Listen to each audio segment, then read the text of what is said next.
2019an eman zuen Letek azken jaialdia kantari gisa. Errenterian izan zen, ikastolen aldeko kilometroetan. Kontzertua izteko, Nafarroa Arragoa abestu zuen, eta justu abesti ezagun horren aurretik, Joxan Goikoetxeak pieza musikal eder bat jo zuen eskusoinuarekin.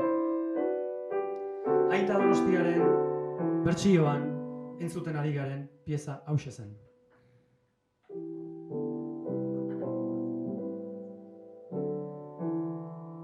Leteren azken kontzertua izan zen hona. 10 urte geroago, 2010ko maiatzean, azken poesia errezitaldia eman zuen Ataunen.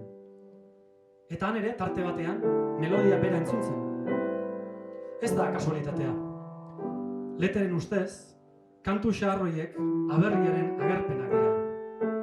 Hoietan sentitzen gara, eta bereak dira hitzak. Hoietan sentitzen gara kokatuak eta emozionatuak, eta paisaia bat ikus genezake, antzeman genezake, ororena, aspalditik letorki gukena, hain hunkigarria.